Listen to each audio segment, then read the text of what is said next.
All right, we should be live on YouTube right now. Peace and Black Power.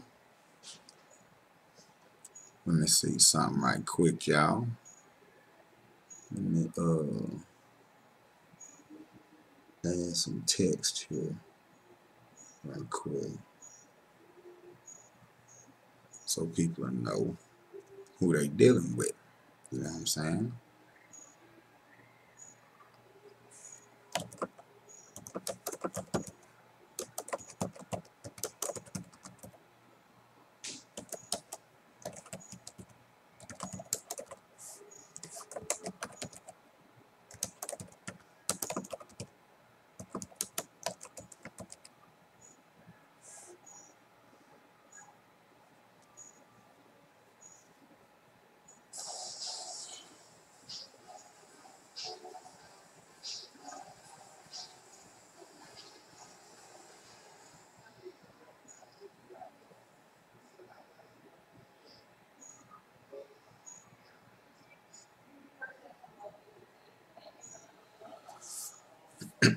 All right.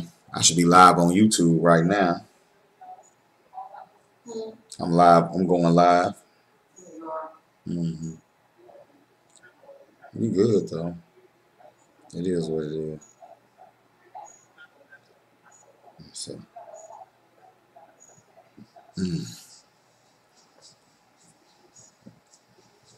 all right.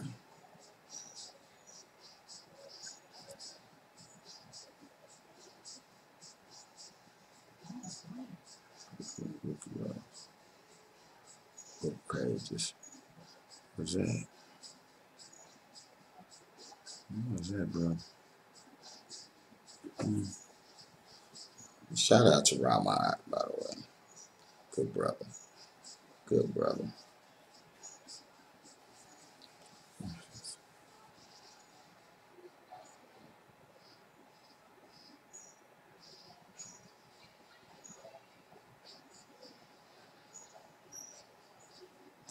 All right. That's obviously not cooperating.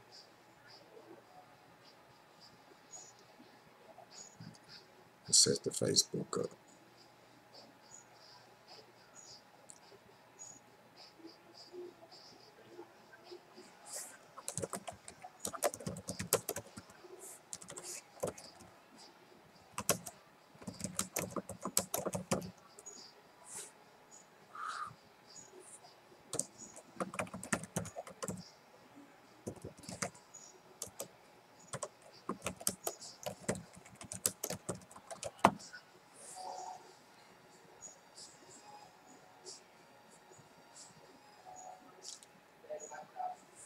All right.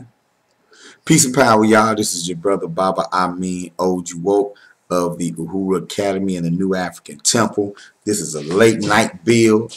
Sitting up. It's been a powerful Earth Day weekend, Born Day weekend. I want to start out by thanking everybody. Well, before I even do that, let's give honor to the ancestors who we invite to be with us and guide us from their plane of awareness. As African people, we're especially grateful to our ancestors because they've endured the unthinkable so that you and I could be here. And so before I do anything, I must remember to acknowledge the Creator and to acknowledge the ancestors. You know what I'm saying? And, I want to acknowledge our elders too. I don't do it enough, but I want to acknowledge all of our elders out there.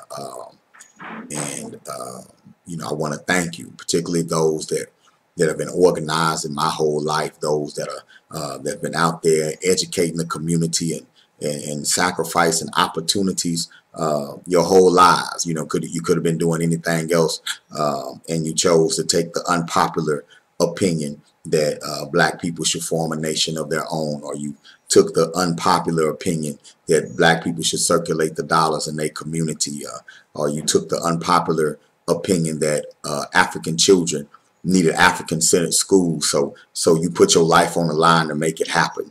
You know, and so many have spent their lives sacrificing family, sacrificing their time, sacrificing careers, sacrificing relationships, sincerely and honestly, fighting for us. Like there was somebody who laid their life on the line for me when I was a child that I never met, simply because they were somewhere fighting for African-centered education in schools, you know, because they were fighting for more opportunities for African people, for black people. And they were taking unpopular opinions because they were willing to defend themselves physically, if need be, against aggression, against state-sanctioned aggression. You know, that means that they were fighting for me. That means that they cared so much about what might have happened to me as I was growing up, you know, that they were on the front lines, you know, fighting injustice. Not just the elders that picketed or marched, not just the elders that got jobs inside the system with a sincere heart to try to make change, but elders that the system would never touch. I'm talking about elders that built systems, that developed systems, elders that started institutions inside the community back in the early 70s, like Nation House, the great African Center School on the East Coast, you know, like Dr. Mutulu Shakur's acupuncture clinic that he built in the hood, where he was curing people of heroin addiction. See, a lot of people came back from Vietnam addicted to opioids, addicted to heroin. The government, along with the mafia, allowed heroin to flow into black communities. This was a counterattack to the Black Power movement, to the civil rights and Black Power movement, when they saw family values being promoted and strengthened among black people in the face of racism, when they saw our communities getting stronger in circulating the dollar, taking advantage of being separate, living on the separate side of town as white people. When they saw that, when they saw we wasn't going to break, when they saw we was about to build a bunch of soul trains and TV stations and things like that, well, they took the base. They went after the base. They went after the base that was supporting the super talented Isaac Hayeses and Don Corneliuses of the world. You know what I'm saying? The Yahweh Ben Yahwehs of the world. The most Elijah Muhammads and the upstart named Minister Farrakhan and that sort of thing. Like they went after the base. And the base has always been the community. See, I think one of the things they learned, it was so hard to break the Panthers and to get the Panthers, because the Panthers had the hearts and the minds of the community. They had the hearts and the minds of the community. When you see things burning up in the Watts riots and things like that, that's because the state has attacked someone or something, you know, in a way that it captured the hearts and the minds of the community. And you know, never underestimate the power, you know, of martyrs. You know what I'm saying? As far as taking someone prematurely, when Malcolm was taken from us, several, you know what I'm saying, organizations came off of that tree. You know, like Malcolm's ideals didn't die when he died. As a matter of fact, they took off, and it's a reflection of how much racism causes Europeans to underestimate African people, underestimate the intellect of black people. You know, that they didn't understand that Malcolm had already captured the next generation. He had already captured the hearts and minds of the next generation. And by the time the civil rights movement rolled into the Black Power movement, they had a black youth movement in this country that ignited revolutions all over the world, that ignited people. The black youth of the late 60s ignited the world. The Angela Davises, the Jonathan Jacksons and George Jacksons of that time. You know what I'm saying? Man, it was a powerful black youth movement. Even those that wasn't all the way what we would call nationalists in their scope. Even those that were trying to organize inside of the system. What you had some hellacious ones back then going hard for black people from inside the system as well. You know, so they had something on their hands, you know, at that time, because then they martyred Dr. King. Like they had something on their hands at that time that had never been seen before, and the engine was being driven by black youth. Inner city black youth, down south rural black youth, when the provisional government of the Republic of New Africa met in Detroit in 1968, they say between 300 and 500 black folk from all over, from different ideologies, different organizations, all converged on that point, on that place. What kind of numbers are conferences doing today? And are we coming out with provisional governments? Are we coming out with detailed strategies and an agenda the way they did? But I'm saying that to say, you know, they pump, the counterattack was to pump drugs into our community, to break the back of the community. So heroin was the first one, and you had people like Mutulu Shakur that were dealing with that problem head on. There was a time where black drug dealers had an issue. You know, they had to come to terms. The men of the community and the hustlers of the community, they had to come to terms like, this is your turf, this is where you working it, you know, or you can't work it on this block at all. And it is what it is. The Ward family had to make deals with the Black Panthers back in the day. Like when the film The Mac was being filmed, the Ward boys, who were pimps, drug dealers, that sort of thing, they were into it with the Panthers. And the Panthers actually halted production on that film. You know, they ended up, you know, resolving everything. Money pretty much resolves, you know what I'm saying, a lot of disputes. But it was an interesting time. And that counterattack came, heroin, and we fought through heroin. We fought through heroin in our community. But then crack hit in the 80s, and we got hit hard. We got hit real hard, and we're still being affected by it mentally. My generation that I grew up with, so much promise, access to institutions and information that blacks had never had access to before. However, our communities were decaying around us. Our communities became dysfunctional, just as these so-called doors were opening. You know, I was the generation that, hey, we made it. Ain't no stopping us now. Racism was over. That ended at the March on Washington, so I thought.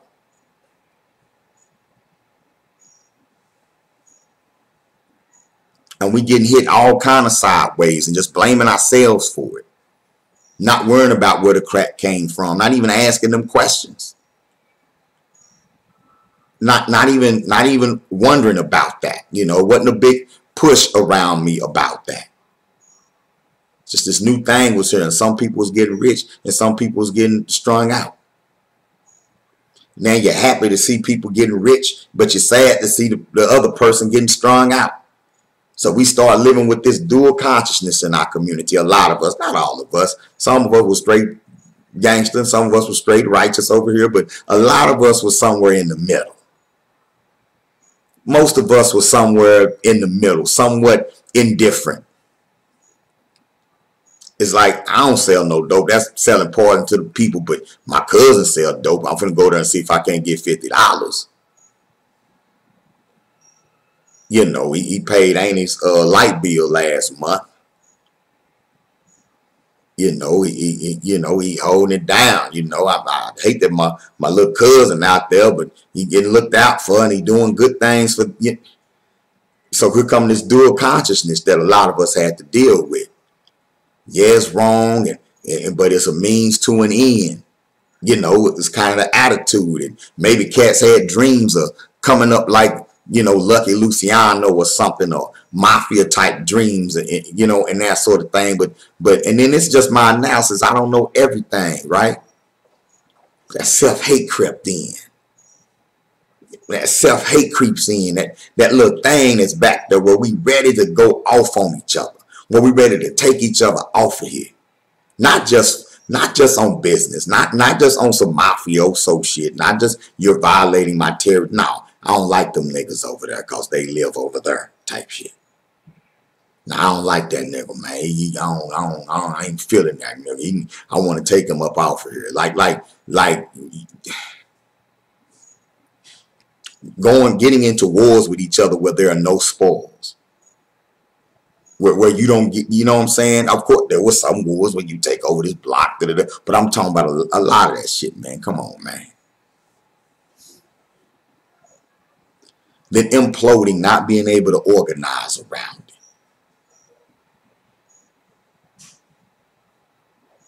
Dealing with that dual consciousness. And it messed us up a little bit, man. We compromised. It compromised our morals, in my opinion. We compromised what we believed in a lot of ways. You know what I'm saying? And we haven't fully recovered. We paid the price for it too. We filled the prisons up. My generation filled the prisons up. We filled the morgue up too. But we didn't.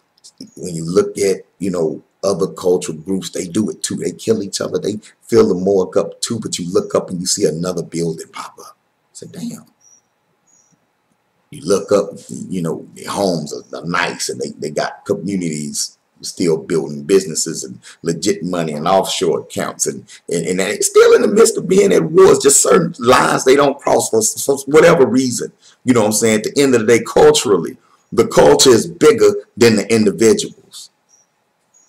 The maintenance of the culture, the taking care of the people is bigger than the individuals. But what about a people that don't want to be the people that they are?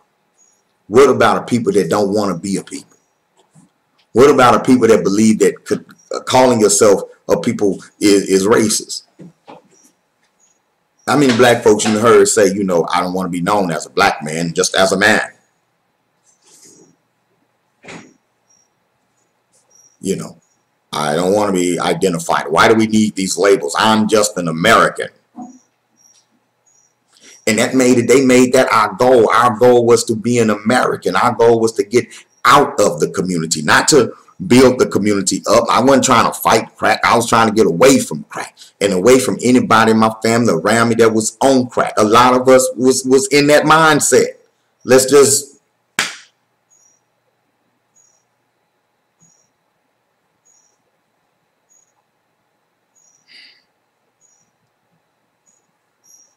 we didn't ask where it came from. You know, it was a clear genocidal attack allowed to come into the community. Another drug flooded into our community. Nobody went to jail for it except us. You know what I'm saying? But, you know, what it did, though, what it did to families, that coupled with making it being equated to getting away from black people. Not identity. The afro was gone. It was Jerry curl time. We was frying, dying, and laying it to the side again. Afro puffs was gone. The afro puffs of the 70s. Sisters was just for me. Sisters was fried down. We brought back the perm tradition in the 80s. The perm tradition. I call it the tradition. Perming was more than a style in the 80s. It was a tradition, and it's still a tradition inside of our communities in a lot of ways. When the young girl, little girl, hair get thick enough, you look and say, uh-oh, it's time for a perm, like it's medicine. Not like it's a hairstyle. Like it's medicine. Like, oh, okay, your hair getting nappy. It's time for a perm. The mentality changed. We got to get up out of here. Go to college, get a good job. Now you can move out there where they live, homie. Which, okay, but where are your tax dollars going when you move out there? And if we all move, all those of us who navigate through that jungle, navigate through that maze, as soon as we get to the end of the maze, we just leave and then we spread out. We don't leave and go build a better black community or another black community or an alternative black community. We move and spread out into their communities where we can go and we brag. Yeah, I'm out here in South Lake. Yeah, I'm over here in Roanoke. Yeah, I'm out here. Now we spread out.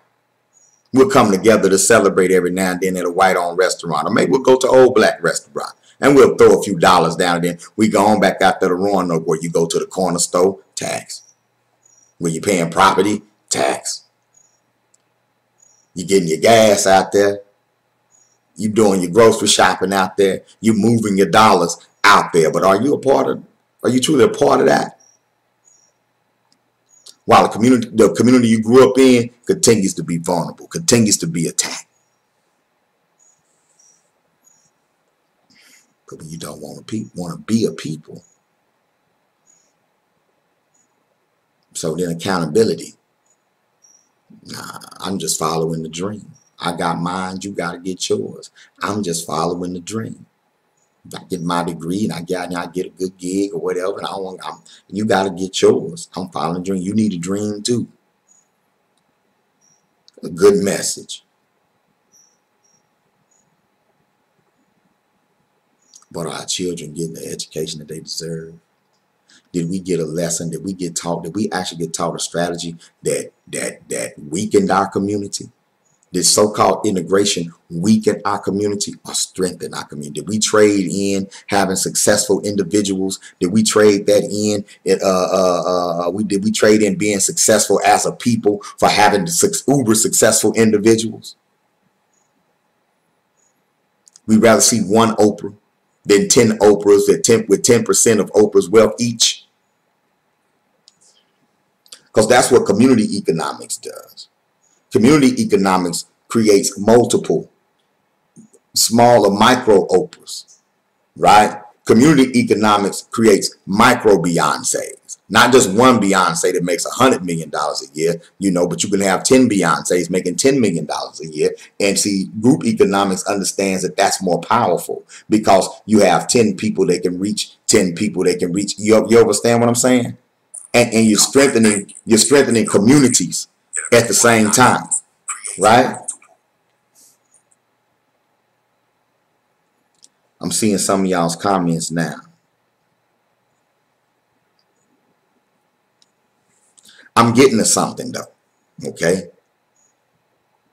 So that account, what we've learned to operate with a desensitized mind. We've learned to compartmentalize everything that's going on with us. We've learned not to fight. We've learned to only fight in certain ways. You know, we've learned that, yeah, racism is there, but it's gotten a lot better. See, this is stuff that where we say we don't need accountability. You know, the niggas over there need to figure out what they're going to do. I got mine. They got to get there. There's no accountability going on. Then it creeps into the household, this sense of no accountability, you know, and now you got father saying, I'm not accountable for these children. You have mother saying, I shouldn't be accountable for these children. We've learned to shirk accountability for each other, with each other.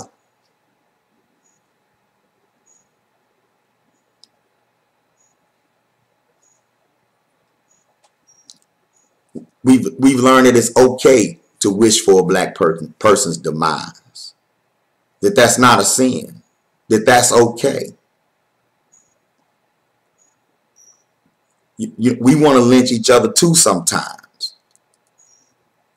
We'll get mad at each other sometimes. We want each other's business to fail.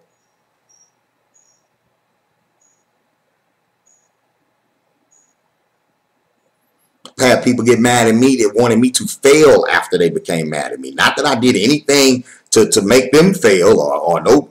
It's just that's the default response for some of us, for a lot of us. So we've carried a lot of that pain with us, man. And we carry that pain with us in everything that we do. And it's difficult to step outside and just watch sometimes.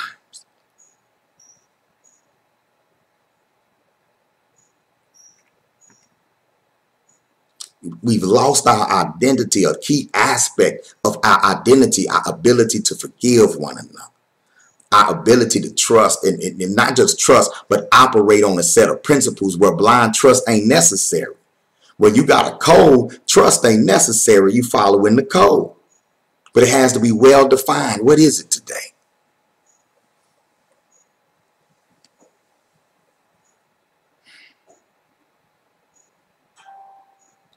And then if we not all spending money with one another, we ain't really accountable because your livelihood really don't depend on my success because you work at the White On Call Center. You work for AT&T. You work for Fort Dodge D. You work for these other institutions. So your survival is not necessarily hinging upon my survival. The survival of the institution you work for is your primary concern.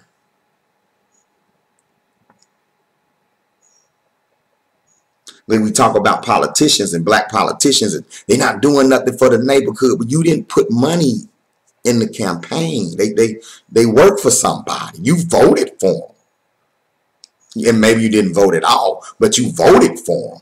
But you didn't pay for them to be in front of you so that you can vote for them.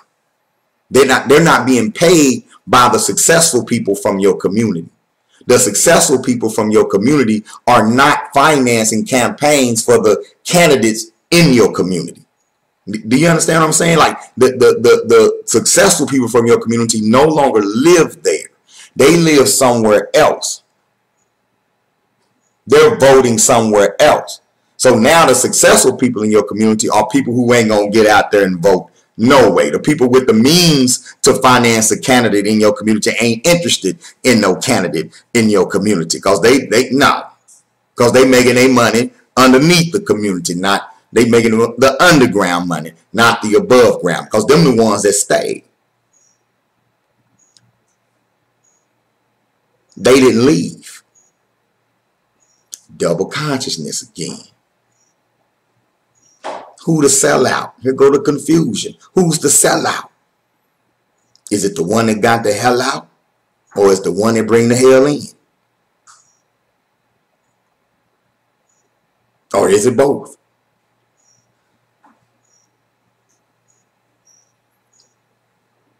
The bougie cat got the hell out. Street cat bringing the hell in.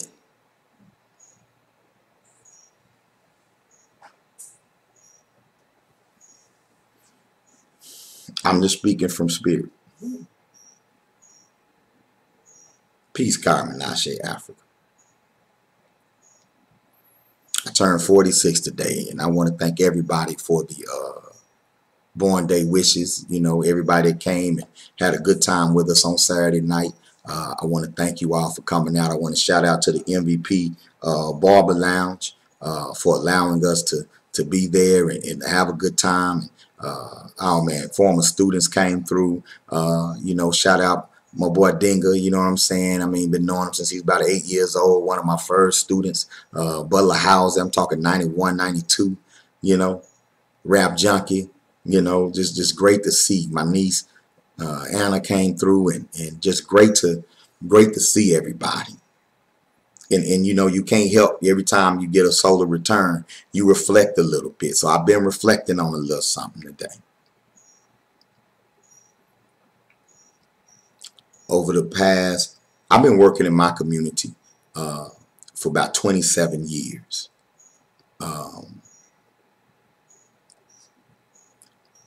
Closer to about 25 would be more accurate to say, just on a consistent basis. On a consistent basis, at least about 25 years. I'm 46 now. Yeah, about 20, about 19. It was about 19 when I got started, 18, 19 when I got started.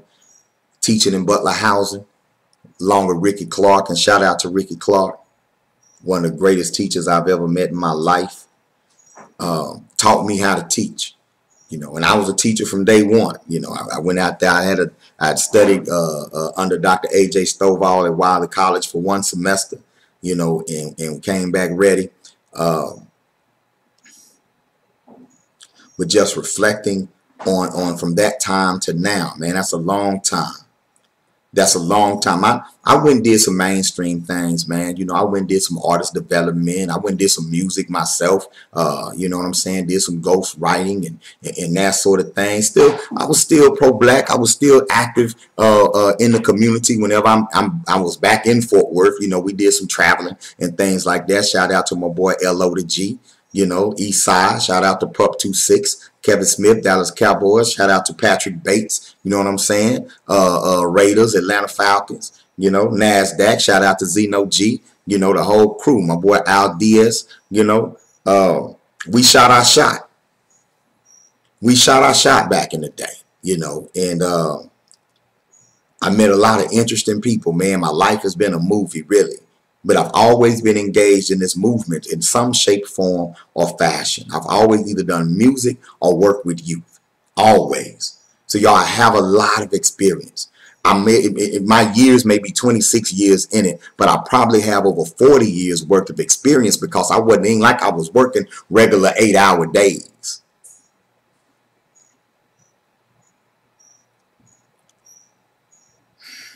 So I've seen a lot. I'm not saying I know it all, but I've seen a lot. And it was the culmination of all this information and all this experience. And peace to Tamara, Lala Campbell. Another one of my favorite, my first, I almost called her my favorite. I ain't supposed to do that. One of my first students, I used to call her Lawyer. Powerful sister, raising some powerful sons.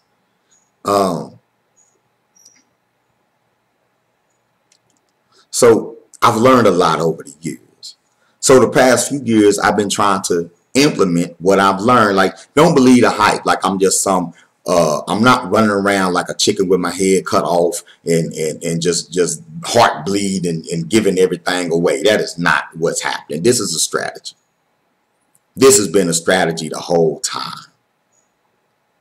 And it was a strategy to figure out how to spark us into self-love and self-awareness. You know what I'm saying? On a mass level. How to successfully plant African-centered education in our communities on an institution level. Right? How to connect us globally with African people all over the world that want to do the same thing. Like, it just became obvious that education is going to be the foundation of this, because since the since the civil rights and black power movement, we've been totally reoriented. We've been totally, or by the time the 80s hit and we fried, died, and laid it to the side, black power, black is beautiful was over. It was over. That black pride, that look out for your brother, that was effectively over. So here we were in the 90s trying to, and I was very active in that as well, trying to get in between the rival street organizations, trying to fight for the lives of my peers at that time.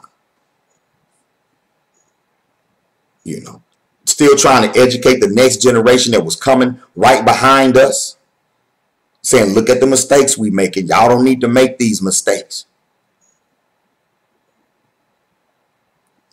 You know, in the trenches, seeing these things, experiencing families, going into the homes of families, and seeing the dynamic between mother and father firsthand. Not going in as a homie, not going in as a teacher, going in as an activist in the community, sitting in living rooms, getting the real from people. This was my education.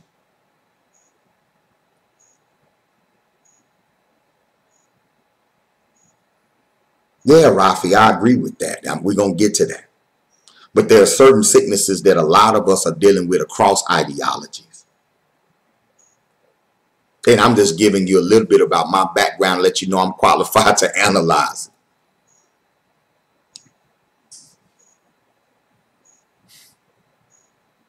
So this is the education right here. Not y'all have a high school diploma from Paul Lawrence Dunbar High School. I went to college long enough to get 19 hours and realized it was nothing that they was going to give me there that I couldn't learn on my own. Maybe that was youthful exuberance or arrogance. But somebody told me that everything you wanted to know was in the book, and I like to read, so I figured, okay. Also, it was hard for me to sit in class and focus. I would be tutoring seniors. I would be tutoring older people that, you know, but with myself, I'm like, I got to get out there. I got to be in the streets. I got to go to Butler. I got to get into action. I want to be engaged in something, some sort of organizing. They don't give out degrees for black activism. But I was so engrossed and so entrenched in what I was doing that it became my education. I remember being hired by the Branches Educational Center with a high school diploma and being made lead instructor over that whole school. It was the only alternative school for elementary school students in the city of Fort Worth. And I remember being made lead instructor at that school based on experience, based on the work and applying what I was learning.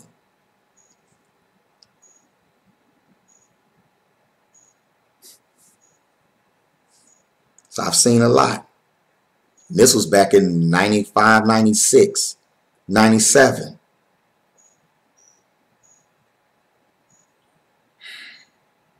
So this recent resurgence, when we came out and we founded the Temple of New African Unity and we founded the Uhuru Academy here in Fort Worth, that was based on over 25 years of me participating and organizing rites of passage programs throughout the city.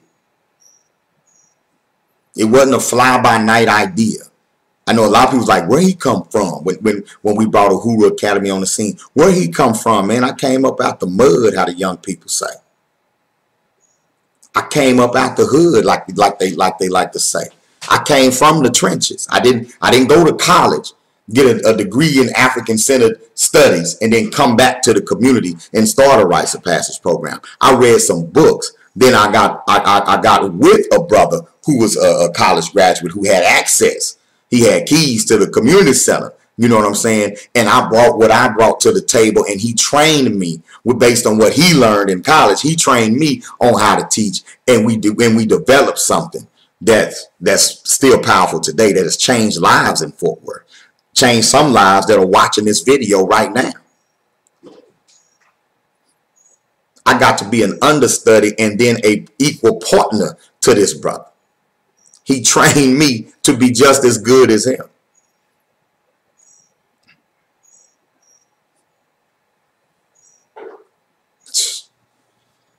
So Uhuru Academy wasn't a daydream. It was a plan. It was an ancestor's plan. It was working on my life. It was moving me through experience after experience after experience and working on my life.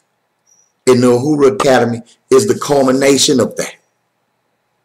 But how to introduce that to the community. How to galvanize community support. There's money circulating in the black community. They say go to the bourgeoisie first, you know, and I went to them, you know. And when I went to the bougie people, you know, because Rick, who ain't bougie, he had access to the bougie. So when I used to go with him and we would sit, it could be his frat brothers, it could be people he done worked with before and all these degreed people, you know what I'm saying? And they were sitting there with nod their head like, yeah, y'all doing something good, yeah, but you know them white folks ain't gonna let us do that. It was always somewhere to rewrite the damn script.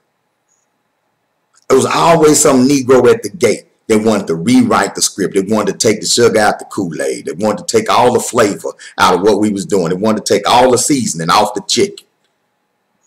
It was always a Negro on the gate ready to shortchange us because they knew we were idealistic and that we were already doing what we was doing for nothing, basically out of our pocket. So why would they share any of the white man's money with us when they know we gonna do it anyway?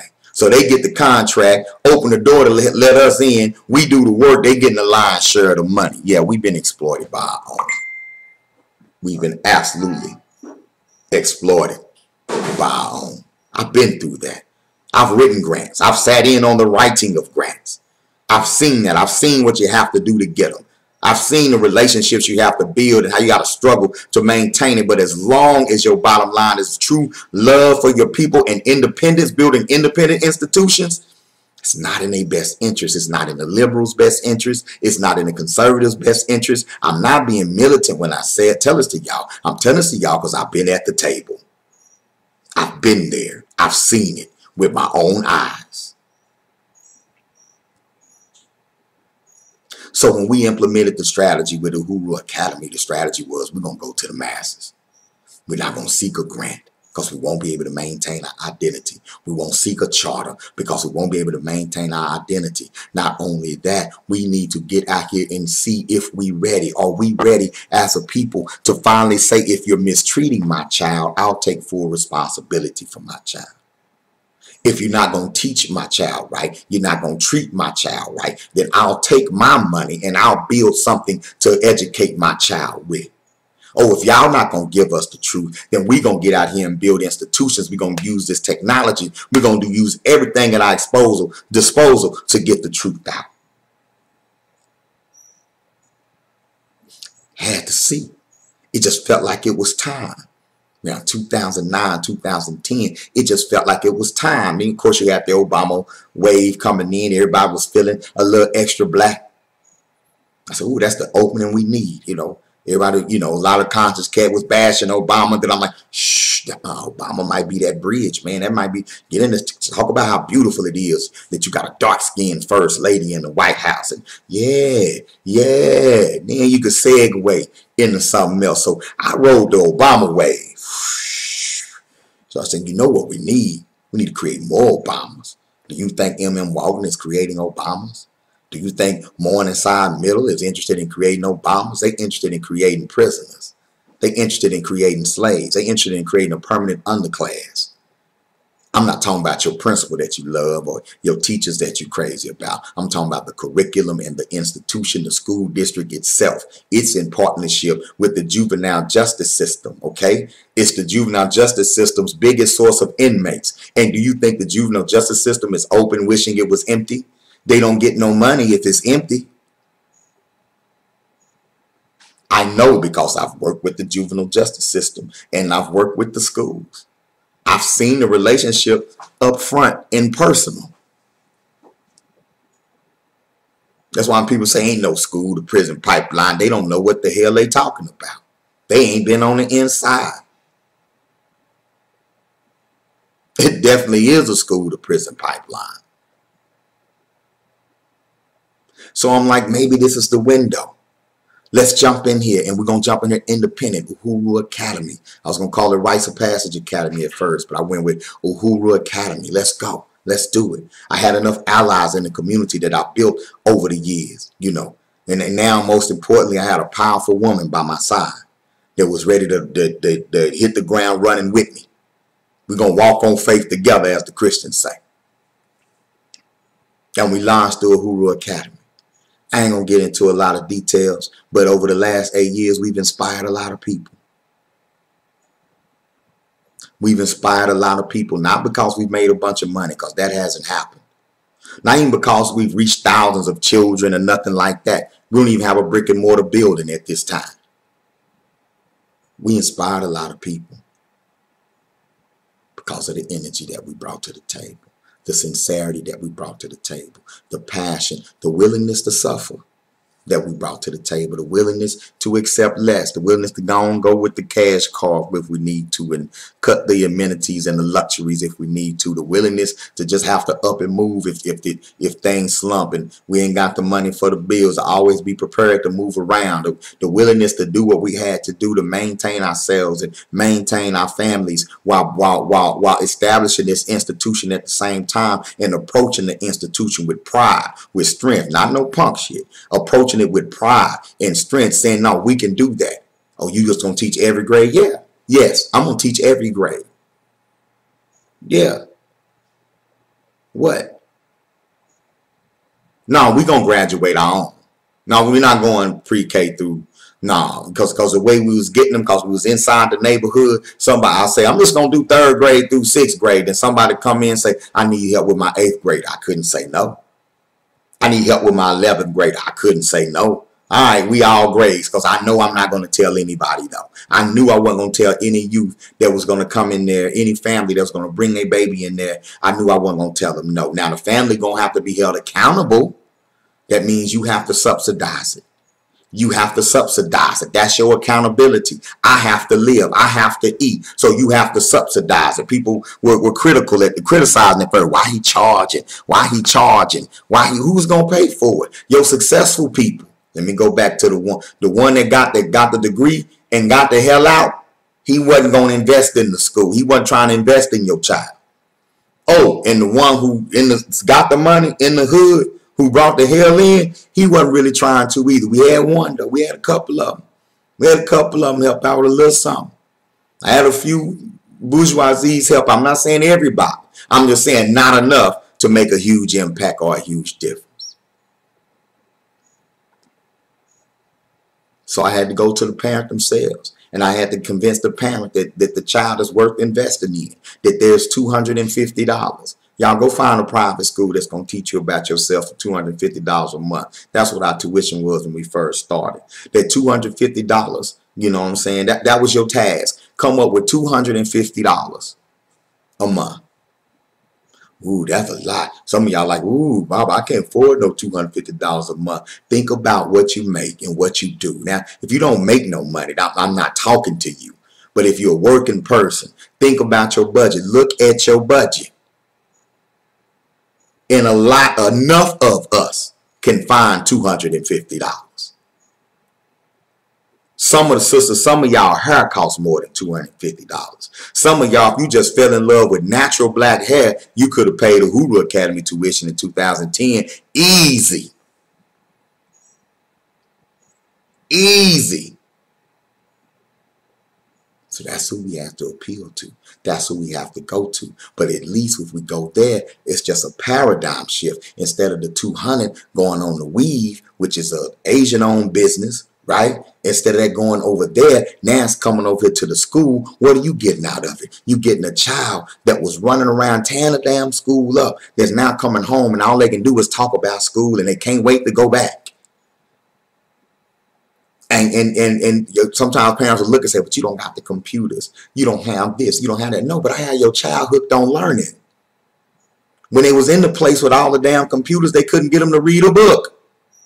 When they was in the place with all the computers, he was throwing the desk over. When they was in the place with all the computers, she wasn't even trying. She was just halfway there. She was there trying to get a little boyfriend. Now she comes to a little play with no computer or some old dilapidated laptops or whatever. She ain't got all the amenities, but now she hooked on learning. Now she want to read a book. Now she's writing papers. Now she's doing PowerPoint presentations every week. Now she's coming home teaching you something new about black people every day. Now she has a goal. Now she wants to be something specific. Now she's like, no, now I want to be a veterinarian. So now I want to be a licensed chef. Now I want to be a pilot. You know, there are 5 flight schools within. They used to come home. You say, what you do at school? Nothing. What you learned? That, ooh, leave me alone. Nothing. I don't know. We did our packet. That's what you used to get.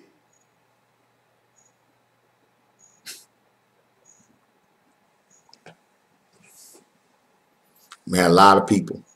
Quite a few people, which was to be expected.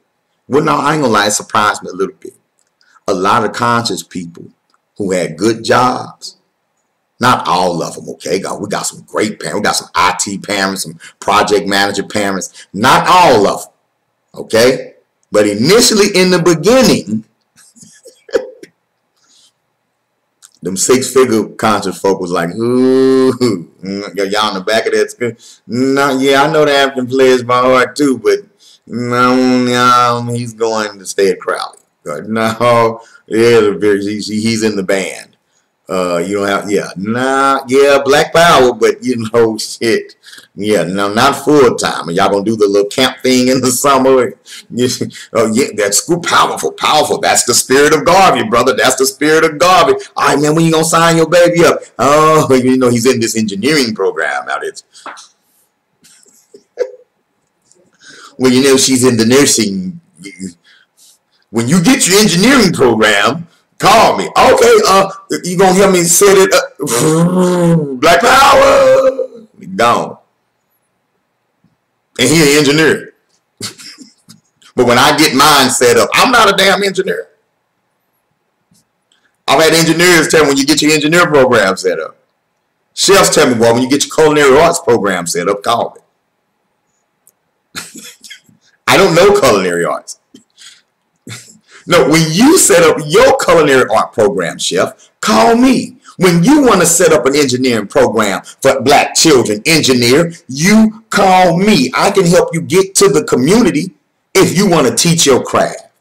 But I had Africans telling me when I set up a program to teach their craft to call them. How am I going to set it up without you? I'm confused. Man. But those are some of the trials. You know, People believing in you. Is y'all accredited? What that mean? Now, somebody in the chats right now. Explain accreditation. And you better get it right. Is y'all accredited? Are y'all accredited? No. And then the fluency. Are y'all accredited? Then I had the hood. Is y'all accredited? Everybody, y'all accredited. But it's almost like they were saying, do white people know y'all doing this? Do white folks know y'all doing this? Because I would say, well, what accreditation agency impresses you the most? Huh? Yeah, the government doesn't accredit private schools. So what do you mean? Then when I show them the law, look, we have the right to do this. We have the power to start our own schools, especially in Texas. I show them the law. Oh, then they look at me like, they're going to kill you. Oh, nigga, you was way out of pocket. Oh, you Nat Turner. Okay, you the education Nat Turner. You just gonna do it. Yeah, I print my diplomas out right there. They don't say no. Yeah, they say thank you. What do you mean? Y'all, when schools and colleges call us, Uhuru Academy, yeah, we like to verify the credential of credential verified. They did graduate from our school. Well, are you guys accredited? We never one of them that don't know what they're talking about do that. Tell me which accreditation agency you recognize. The government. Oh, per section 4.1 of TEA, the government does not accredit high schools. We're a private school. We have every right. And you accept taxpayer dollars. You have to accept our students. Well, I'm going to have to get on back, but it's fine. I shoot them a little email, show them the law. We good. Most of them don't even care. Jobs call. Just need to graduate, verify the diploma, such and such. Verified, thank you very much. Click, and whoever graduated from my school, whether it's an adult in the Operation Reconnect program, whatever, they just got the promotion. And Cash still looking at me sideways like, you don't know. Man, please, I'm getting people promotions. We getting people in college. And we're doing it right here in our school. And it's our right to do it, our power to do it. We're not sneak doing it. We're doing it. I'm not doing anything that a group of six-figure Negroes couldn't do if they came together and said, you know what? We're gonna put in right here. Man, I know a collective, and I ain't gonna name the collective, where the member with the least amount of income coming in was putting in the most sweat equity. The other members who was getting great income, hell, they stopped even giving. They even stopped making their regular dues each month and making six figures each. Not only were they not coming to the events, they wasn't even paying dues no more. Just, they were on the bigger things. They had graduated to Negrodom. So now Negrodom is where you got a job that you can touch black people, you can inspire some black people, do a little something, not make no real change. You got rules, not band-aid over a bullet wound, you know, like a school principal or something like that. You can be real inspirational and stuff like that. You can feel real good. Well, you know, this is the win-win. I get $100,000 and I'm helping black kids at the same time. This is the win-win. Of course, you're not preventing the school or prison pipeline. Of course, whenever you start making a difference, they just move you to another school. That's neither here nor there, though.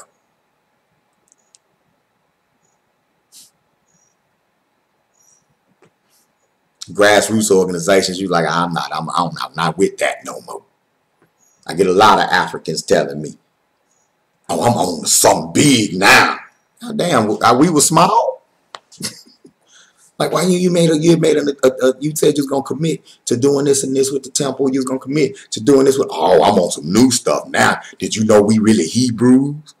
Do you know how old that philosophy is, man? You just found that out on YouTube.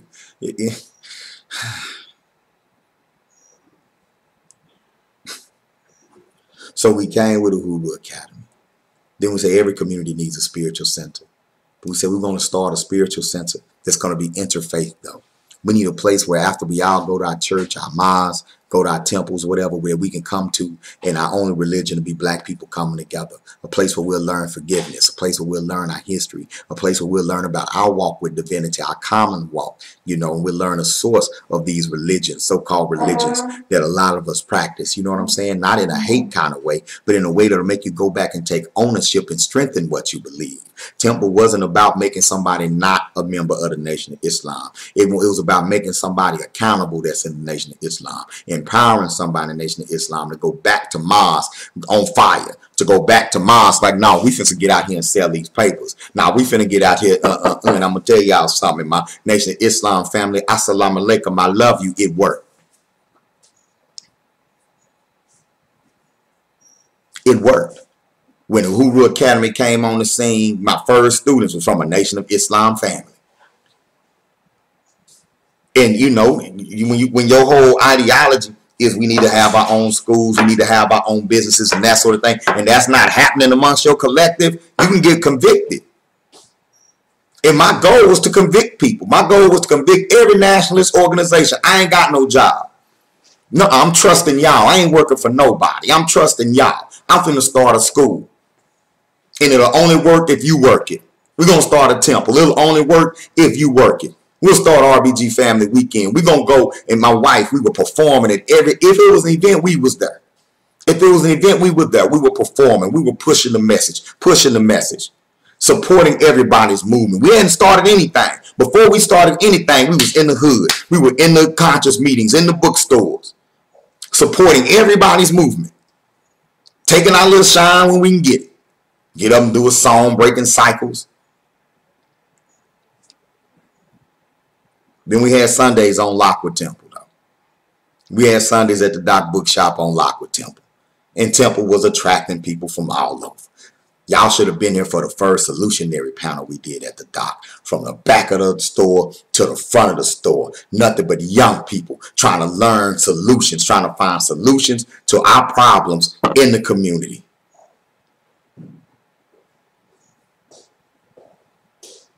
We had generated that energy together as a community. We had generated a powerful energy. It can be done.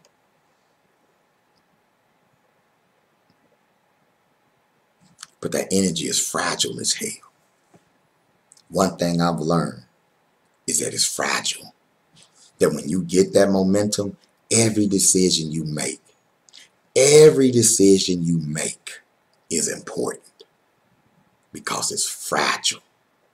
It can break. Alliances among us can break and shatter at any time. We are always one blow up away. That's why we have to be absolutely honest and straight up with each other. No more coddling.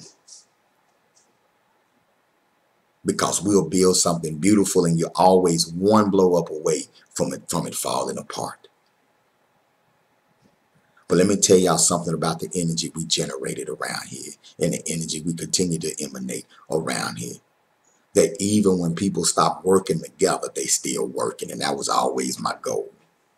That even if we ain't working together, you still working. So while me and you mend in our fence, the people ain't losing. That's all I ever ask. That's all I ever ask is that if even what you can be mad at me all you want to. I want to piss you off into doing it better than me. I want to piss you off into saying, you know what? That ain't how you run a school. Or I want to inspire you and say, man, we need that in our community. Let's do that, which that has happened too. Y'all, we've had whole schools pop up as a result of our work. Across the country. Because the energy began to reverberate and get out there. And we just rode this same wave that a lot of people across the country are riding. This same wave of being woke. This same wave of being consciousness. Taking advantage of the social media. All of that. And getting it out there. Doing music. Getting it out there. Getting the culture out there. That's what you got to do. Yeah, I'm lecturing as long as I want to. It's my birthday. Some of y'all will sign off. Some of y'all will jump on me. It is what it is. Black Power, Shakim. Shakim is in Charleston, South Carolina.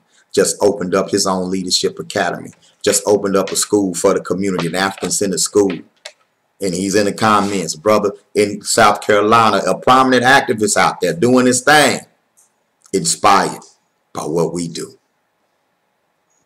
That's heavy.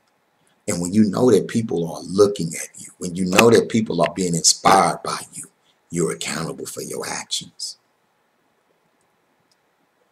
And you have to be accountable. You have to be responsible for what you do, responsible for what you say. You have to. You give up the luxury, okay, of recklessness. And inside the RBG movement, a lot of us have had to learn that. A lot of us had to learn that, you know what, I got to modify some things if I want this to work. If we want these schools to go up, we have to modify some behaviors. We have to modify some actions. We have to modify our speech. You have to. I mean, the way you talk, the way you walk, the way you move is cool for where you are right now. Is this where we're trying to stay, though? Is this where we're trying to stay? And why can't we look a certain way when we in our village and look another way when we in their village? Do we want to evolve? Not evolve into something else, evolve into the next stage of what we already are.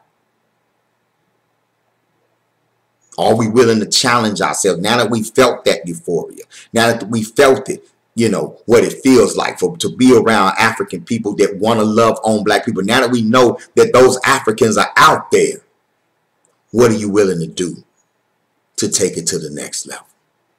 What are you willing to give up? What are you willing to sacrifice? How much ego are you willing to suppress or put, to the side?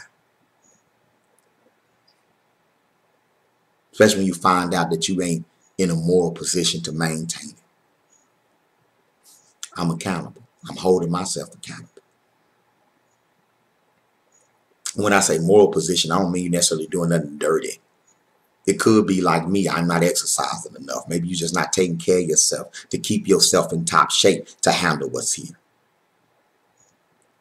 Maybe you're not putting in the spiritual work, because I know a lot of brothers with a whole lot of muscles but can't keep nothing together. Still making silly decisions and paying high prices for silly decisions.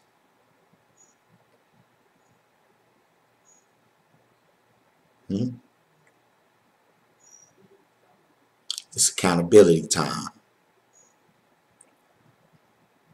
Well, you know, why do we have an institution that's over 20 years old in our community about to lose their building? Why was we out helping another institution a few months ago? They landed in a great space, but man, why do they have to go through all of that?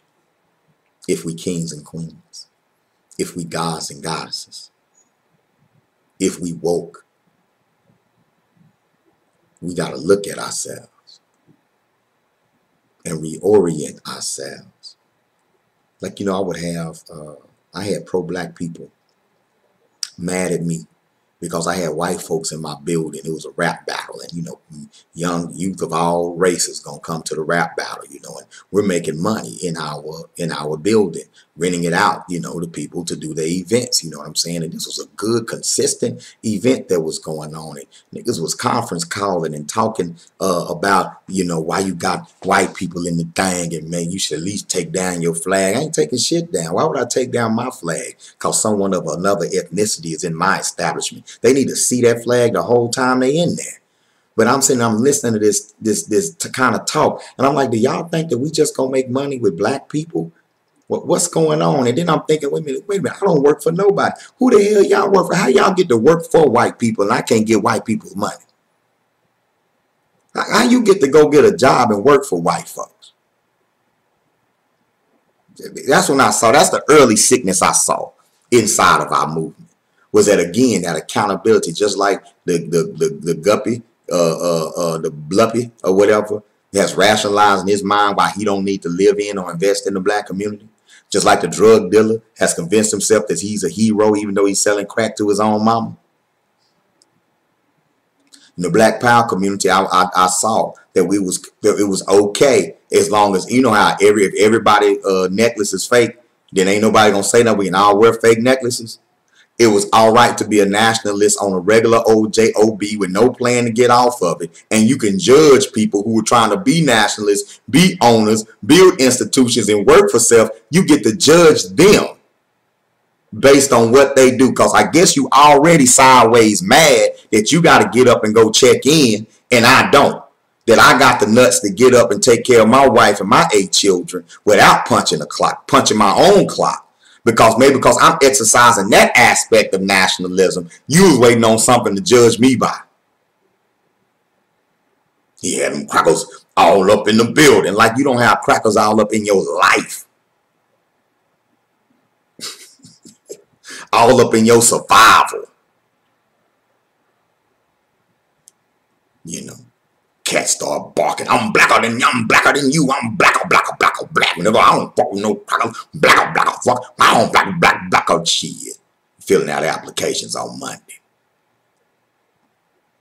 You make me call you Mustafa Ahmad. Using that interview at the Walmart warehouse. So, Greg, why should we hire you? Well, I'm eager to learn. I work hard, and I'm always looking for opportunities to apply my knowledge. Jim? Now, time for you to be accountable. Don't scream it if you don't mean it. Don't scream Black Power if you don't mean it. No, it's time for you to be accountable. Hell, I done risked it all. My children, my livelihood. I done risked it all. I done isolated people out of my life, business relationships out of my life. And I'm connected. I'm connected to millionaires. I'm connected. Hell, I don't walk around going cracker ass cracker. I came into this shit with some tight business relationships. So let me put this over here. And let me go dip. Doc, let us help you. No, don't help. I can bring them on. No, you can't help. We got to do this for ourselves. This is something that Black people have to do for ourselves.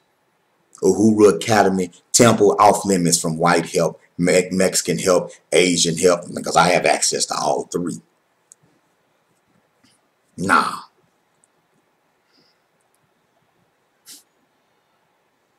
Whoop, get the school painted. Whoop, whoop. Want us to find a property. No, nah. Not going to do that. We're going to do this on our own. And I get out here and we start taking that chance. And I'm not saying you owe me nothing, but at least the respect to shut your mouth. If you go to work for them, you can't judge my work. If you go to work for them, you can't judge. I'm telling y'all right now, like how Cass did Stickman and all that. I don't give a damn if y'all do me like that. You just might see me in a picture with a Caucasian shaking hands on a multi-million-dollar deal or an endorsement deal on behalf of somebody, or, you know, won't be on behalf of Uhuru Academy, but I got other businesses too. Might be on behalf of MVP Barber Lounge. I'm not going to sit up here and not do business. Because I'm embarrassing a bunch of people that work for white folks. Because I'm embarrassing a bunch of people that's not giving enough to the movement to keep our institutions open. What I give a damn about embarrassing y'all for? What I give a damn about your acceptance for? Don't accept me, accept independence. Don't accept me, accept entrepreneurship. Don't accept me, accept taxing yourself. Accept putting money into schools, money into centers. We shouldn't be losing safe spaces for our people to go and learn who they are. If we got over 1,000 conscious people in one community, over 100 conscious people in one community, don't make no sense. We ain't all got to be the same ideology. Understand, ain't so many places around town a Hebrew can talk. Ain't so many places around town a Muslim can talk, a RBG can talk. Ain't but so many places. Ain't but so many black restaurants with a menu. Ain't but so many.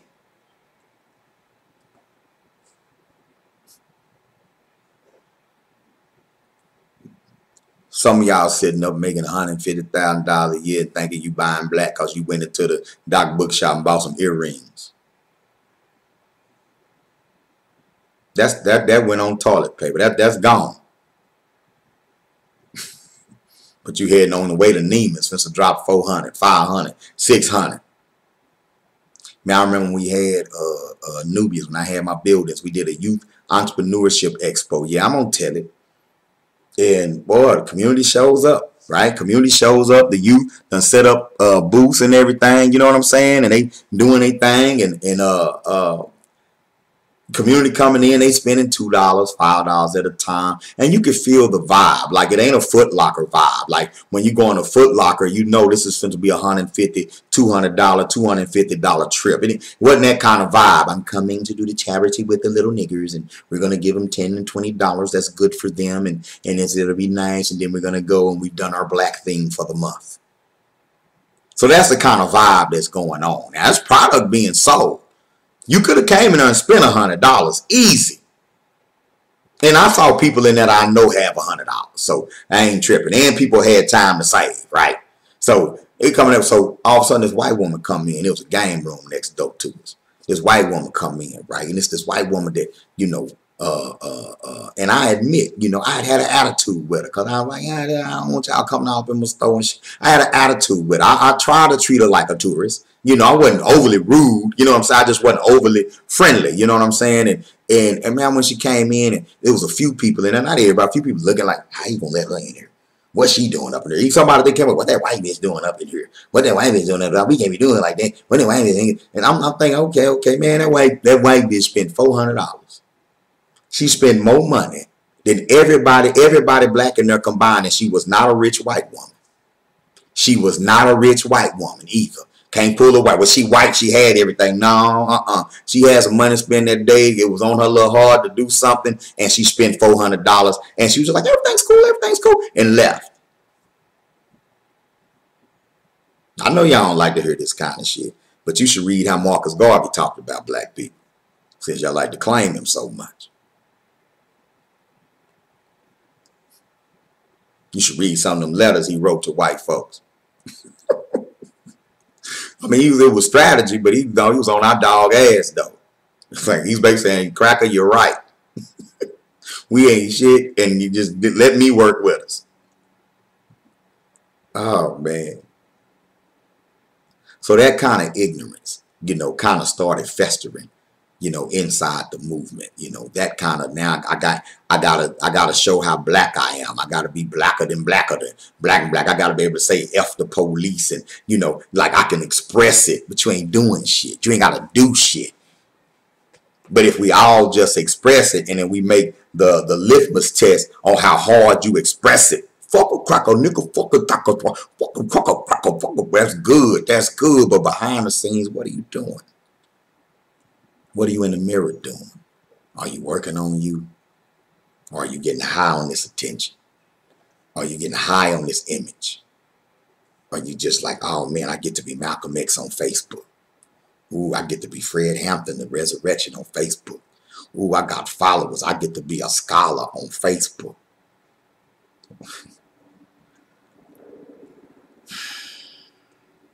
Meanwhile, the brothers and sisters that are trying to build institutions, struggling like hell.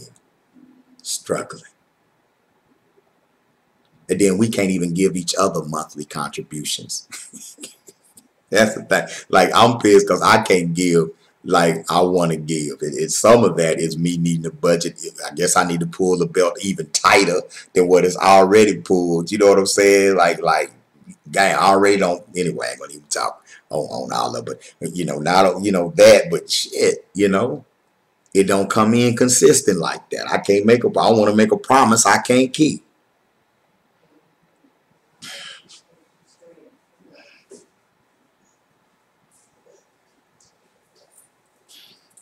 So yeah. And yes, the conscious community can do more. It's just that simple. It's just that simple. $2,000 shouldn't be hard to get. $3,000 shouldn't be hard to get. $4,000 shouldn't be. This is based on me watching. This is based on what I've seen. This is based on what I know. I be seeing sister circles get together. I be seeing sister circles get together. You know what I'm saying? And I look up and I be like, boy, we need a program for girls, man. We need something going for these girls. And I look up and it'd be a cruise on the thing. Oh, y'all need to work on y'all first and go on the cruise. Y'all putting up $350 a piece, and y'all found a good rate, and y'all got, cause that's what y'all need is to get together and travel and stuff while this girl is over here. Okay, out there bad. Okay.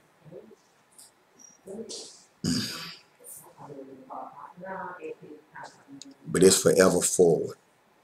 And I'm just gonna let y'all know the gloves coming off a little bit more. I'm about to be in your face a little bit more about bringing your babies out these schools and supporting African-centered education. I'm gonna be in your face, man. If they need to be in an African-centered after-school program, an online program, I'm about to take all the excuses away. Uhuru Academy about to get education is where I'm focusing, and we about to take all the excuses away, all of them away. Also, if we got a problem, if you got an issue with me, my door is open to talk to anybody. Reconciliation is the order of the day, not based on no bullshit though. It got to be based on truth.